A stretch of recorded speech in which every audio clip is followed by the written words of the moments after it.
Recording in progress.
Hello, good morning, everybody.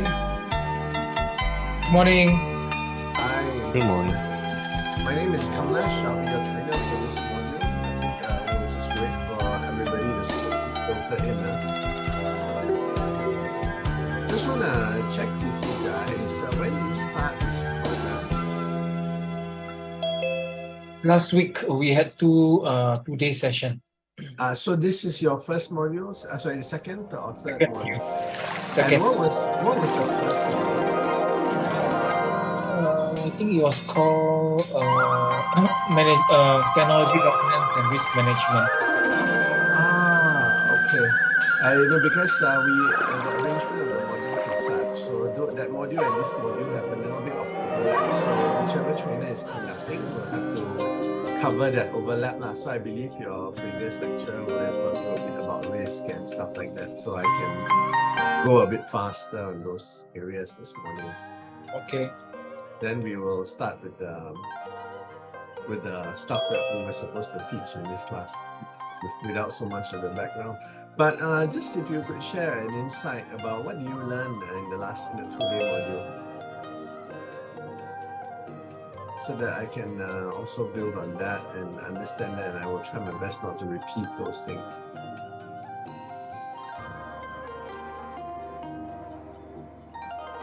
Perhaps you guys could share what were your key learning points from the last module?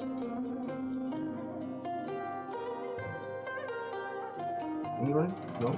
Just randomly? No formalities, please. We learned about the frameworks. Okay, which Types of frameworks, SDLC framework, incident management, governance, those kind of frameworks. I mean as in theory lah. I see. So when you talk about governance, it was more about IT governance lah. Yeah. In terms of things like what you call it, restricted access or groups and those kind of things, is it?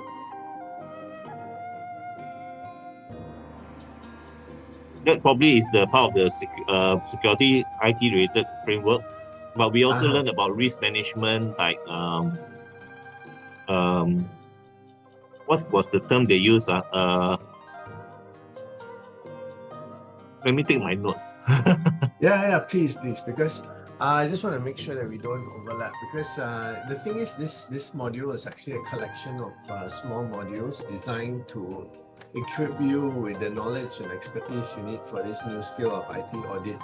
So there is a significant bit of overlap between the modules. I mean, I may teach it differently, but I don't want to repeat something which you are all already very well versed in.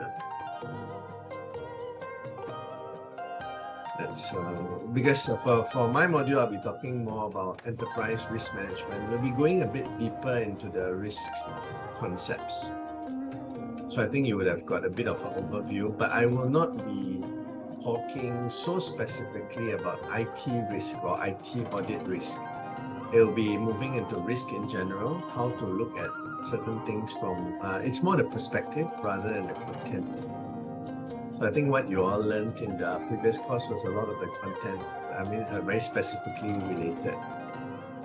We can cover, but the first module we had last week was more of an overall generic understanding about risk. So it's something that was mentioned by the instructor, that it's actually a kind of a summary, so that we know exactly everything else later on. So most of the topics that we cover is a top line cover, like the key benefits of governance, IT governance framework, introduction to risk, or the different kind of risk responses, developing policies. These are very Oh, so you learn about risk responses. That means you learn about avoiding risk or mitigating. it's a what they call it, a introduction. Did you all also cover like things like enterprise risks and risk registers and stuff like that? Not really. I can't recall. Okay, good. That means they left it to me. Awesome. We'll have a lot of fun for the next 4 days learning all those things. I think those are the things they leave it to this course, because it's a 4-day module. So definitely with 3.5 days of learning, the other half day will be your assessment. There'll be quite a lot of things to cover lah. But I mean, I want to pace it out nicely. So if you have learned some of the stuff before during the class, please tell me, and then we can, take the pace a bit slower. And then on day 2, day 3, we'll be able to spend a bit more time on the more challenging topics. And you guys will have a bit more chance. So yeah, I'll wait for everybody, then I'll give a proper introduction of the course. I don't want to jump the gun. How many of you guys are here already? I'm supposed to have 15, right? As per yesterday. 3, 6, 9, 12, 13 minus me, that's 12. So we got 3 more, waiting for 3 more. Forget about attending Are most of you guys at home doing this course? That's right. Yeah, awesome. Keep watching and I'll tell you how you And how long is this course going to last you guys? About 3 weeks, 1 month? have attended at least one About 2 months? in the past year. Oh, 2, but there are some breaks in between. Yeah, yes. Not much breaks actually. Not much breaks, but So it's 5 days a week. More not or much breaks in less. the sense that mostly 5 days a week, 4 sometimes 3. And it's still 2 months. Yes. Okay, reason I ask is that there's been quite a few programs recently. So with Deloitte and TUC partnering up, there have been quite a few programs. They've done the IBF, that's the International Banking Federation. Then we've done the there's so many of these acronyms I lose track. SCTP is this one. Then there's the SM something something. Then there was the jobs reskilling. So everyone is same, but not so same, as they would like to say. Certain modules change. So in some of the modules, I train a risk over 4 days. Then I do an extra 2 days of corporate governance and business ethics. Then for this module, it's doing the risk and the corporate governance in business ethics in 4 days. So the focus is not on the corporate governance and business ethics, but that one is at awareness level. So we won't be spending too much time with that. So the focus in this course is more towards enterprise risk and the risk management framework, which is the ISO document. Then I understand you also have the CISA, which you all will be doing the certification, right?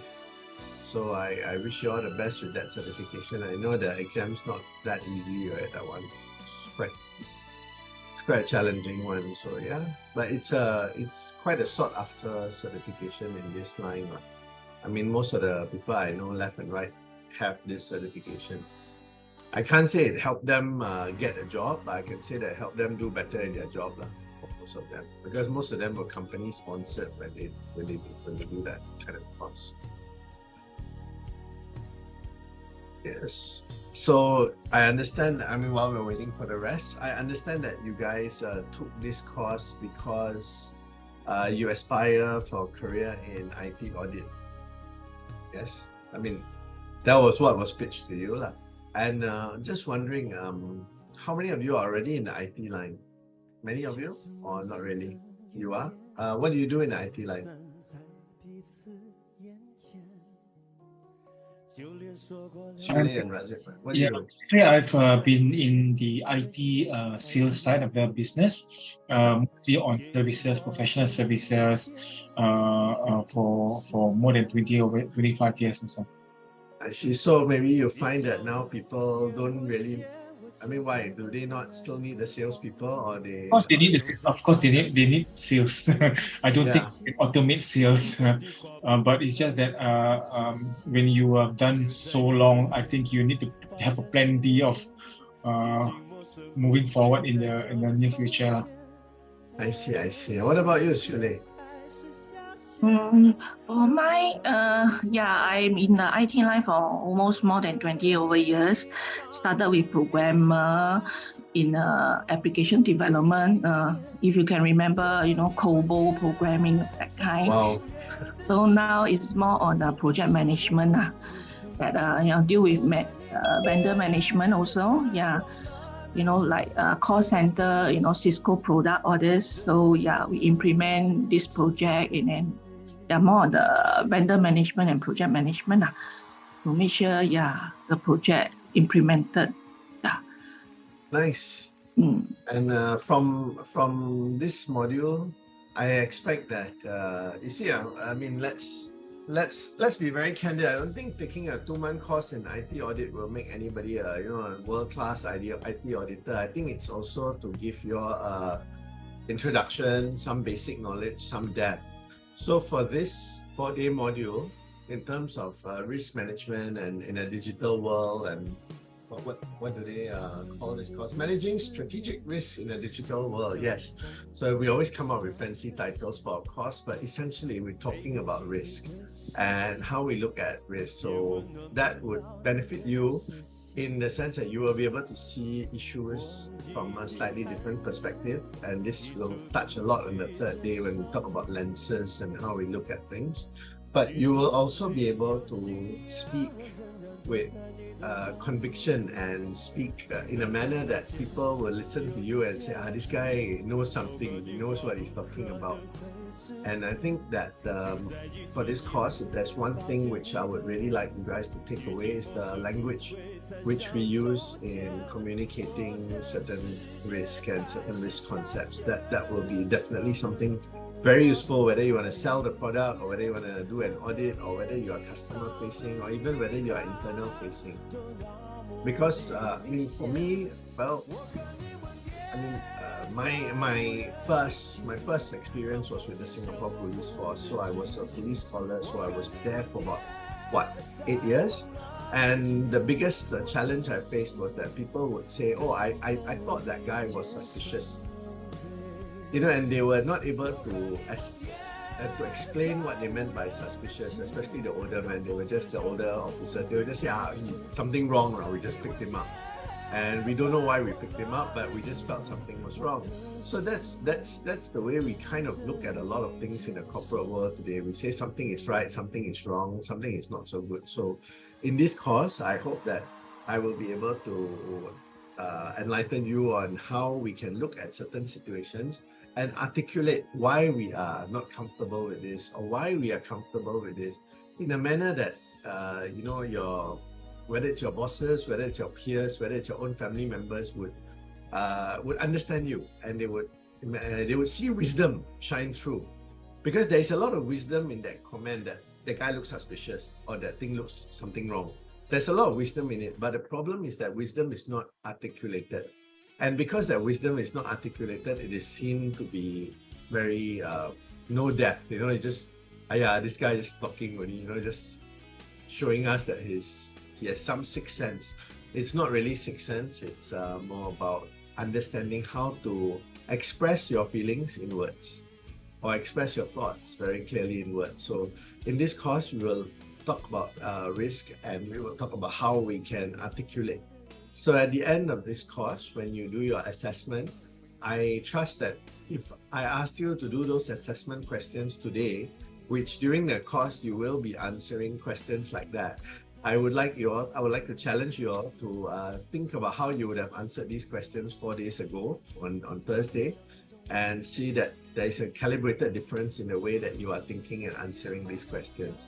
And that would be your takeaway from this course.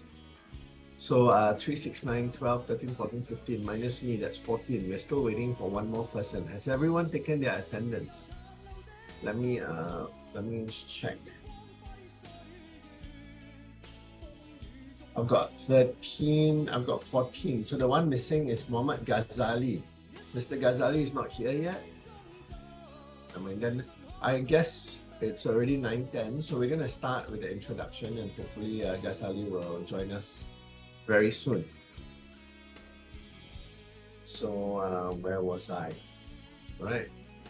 Managing strategic risk in a digital world. I believe you have heard the rhetoric from NTUC, their mission, vision, mission. Anyway, trainer's introduction. So my name is Kamlesh. I am currently with Deloitte. Now, a lot of you think that the Deloitte job is a 9 to 5, 75-hour a week kind of thing. No, I'm not working with Deloitte in that capacity. So Deloitte have two types of employment broadly. One is the full-time staff and one is the professionals, working professionals. So I am with Deloitte as a working professional, meaning I do projects and I do consultancy for them on specific projects. So my niche areas are in hospitality technology and the provision of service, the service sector in Singapore. So my industry expertise mostly comes from hospitality, networking. Back in the day where hotels did not have internet, and you guys went into hotels and depended on the Wi-Fi so much, making the Wi-Fi secure, providing in-room entertainment, basically wiring up the whole hotel to do this. Towards the end of my career with that company, anyway, I don't mind sharing, I was with NTT Docomo, which is the Japanese telecommunications company. So in the scheme of things, NTT would be the equivalent to your Temasek Holdings, state-owned enterprise kind of thing, and NTT Docomo would be the equivalent to your Singtel.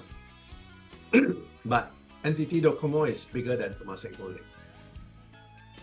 The scale of it is a totally different thing. So I was with NTT Docomo and I was doing hospitality technology with them.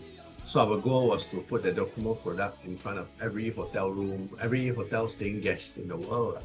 And yeah, we had like 5-6 million rooms around the world, so it's doing pretty well at that time. And unfortunately, 4G came out and people started bringing their mobile phones on holiday. Data became cheaper, and now when you travel to hotels, you don't even use the Wi-Fi as much. But our infrastructure, the infrastructure needs have shifted to be more inward, more back of the house, because everything in hotels are now connected, Internet of Things. So that's my expertise. And in the service sector, I am quite active in the private security industry in Singapore, meaning the provision of security officers at buildings, commercial spaces. So in those two areas, I work with Deloitte as an industry expert. So for this training module, they have recruited me as a trainer to help out, deliver some of the content. So whatever during the next 4 days, if I can help you or share with you, or if you have any questions, please feel free to ask. Now, I don't know how your first module will be like. I don't know what your third module is going to be like. But for me, I would like the class to be very open, very loud. Everybody, please feel free to chip in and talk. And I respect the fact that some of us are here because we just want to learn something new. And some of us are really here because we are looking for a new career. Everybody's got different motivations, different aspirations, and therefore different outcomes that they want to see from this course.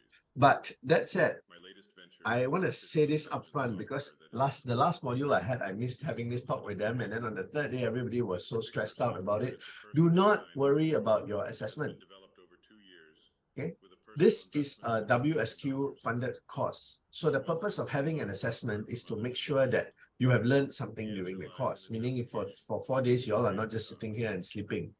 Now, I don't expect you to be sitting here and sleeping, and I trust that will not happen, but there will be a fairly easy assessment. There will be about 20 questions. And of these 20 questions, I only can give you a mark of 1 or 0. And unless you leave your answer blank, you will unlikely get a 0. So everybody has to get 20 upon 20 to pass the course. It is a 100% assessment. So you have to answer all the questions. Now, whether you answer the question as a thesis or whether you answer a question in 3 or 4 bullet points, you still get 1 mark. And your answers, your grades, your results are not forwarded to anyone. Whether it's NTUC, whether it's Deloitte, it's not forwarded to anybody at all. What is forwarded is merely a pass or fail, which is competent or not yet competent. And if you are not yet competent, there are some serious repercussions of that, meaning we have to conduct makeup lesson and redo the assessment. So it is not in my interest, nor is it in your best interest to mark you non-competent. So what will happen is that if you make 1 or 2 errors with some of the questions, after your assessment, we will do a short oral recovery. I will ask you these questions. You on your end, sorry, excuse me. You on your end will switch on your PC, go to ChatGPT, ask the answers, and read out the answers to me, and then we'll be done with it. All right. So it's not rocket science, and I really do not want you guys to stress about it. During this course, we will be having at least 3 or 4 practical things which we will be doing. We'll be looking at certain real life scenarios, analyzing them, discussing them. I want you guys to focus on that more. Now, I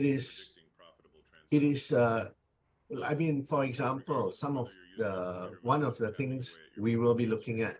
Now, we try to take real life scenarios, and unfortunately, I am not going to talk about very much about the political scene, but one of the things we're going to be looking at is the Keppel case from last year, those of you who follow local news, because that's a very good case of risk management and poor corporate governance, meaning A doesn't know what B is doing, B doesn't know what C is doing, everybody denies everything. So when you discuss issues like that, I don't want you to say, oh, this director, you know, his wife owns this business and all that. No, those are things of content. We will learn in the next 4 days how to talk about context. And context would say, oh, there was poor segregation of duties because this person holding this job title should not have access to this information. By him having access to this information, this can influence what he does. You know, we'll be talking like that. We will be speaking in context, not in content. So who is whose wife, who is whose husband, who graduated from NUS last year, we don't care. Those are not things that we will be discussing. And very similarly, in the corporate world, when you are doing IT audit or you are doing anything, you should be able to communicate your thoughts objectively. Now, you know, when I hear people talk about the politics in Singapore, or they're very good to say, oh, this one, you know, this guy, they serve NS together. This one, they work in the same company. This one, all their members. This one, all from Temasek Holdings. You know, people make comments like that. And comments like that do not show to a certain demographic of people. When you say things like that, you rile their emotions. That's precisely what a Workers' Party rally during the elections will do, right? They will rile the emotions of the people. But the real depth in it comes when you are able to clearly articulate your message and explain why certain things are not done properly. And if you, I mean, in the local context, you would see that evolution in Parliament in the last maybe 3-4 years, where the conversations have become more, more refined. So, you know, if you're following local issues, you look at the issues like Rideout Road and those houses and all that, you will see that the comments and the issues are more clearly defined. And the people who just say, oh, you know, our ministers are stealing money from the government, living in these houses, people don't listen to those, or people don't put a lot of weight on those kind of comments anymore, because those kind of comments become rather baseless. We are more focusing on where contracting is, who is approving, and those are very corporate governance and risk management type of questions.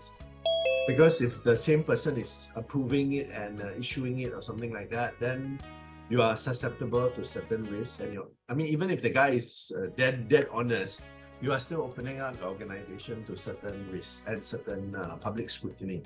So these are some of the things we will be covering in this course about how to verbalize and articulate.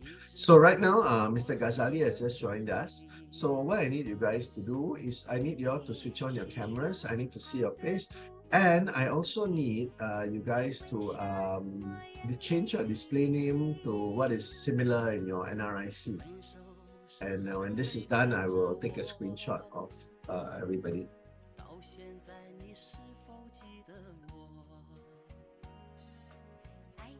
Our morning screenshot.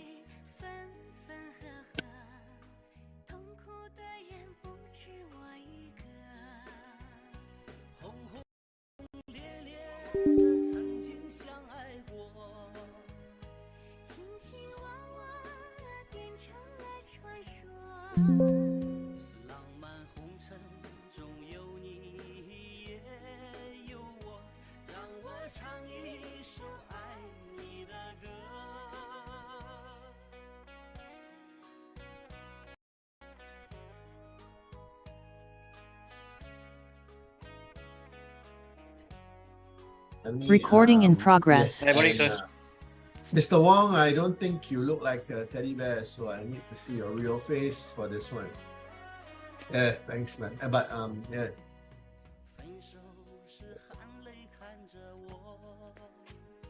Sorry, guys. For the last module I did for this course, I've got feedback from NTUC that there are some people using GIF files or pictures as their wallpaper that are quite realistic, and NTUC for some reason can see that and they don't like that. So I'm gonna ask everybody for twice a day at least to switch on your cameras. Yeah. Okay. So everybody ready? Yes. All right. Okay, ready, 1, 2, 3, smile.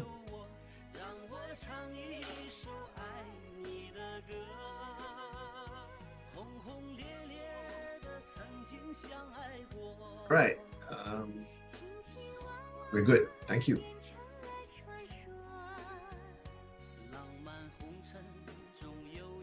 Let's take this picture.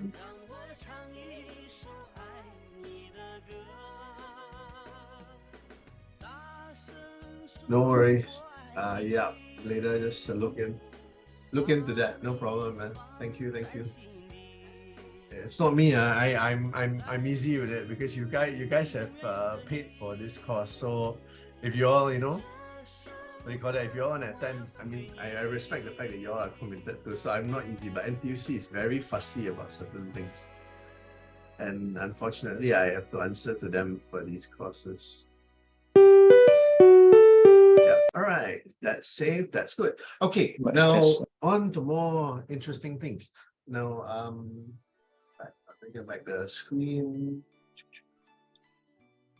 So yeah, so sometimes if you see me looking to the side, I'm not avoiding you, nor am I cross-eyed. I just have three nice screens in front of me, and I try to. I like to see everybody's face, so I will always use one of the screens to flash the slides.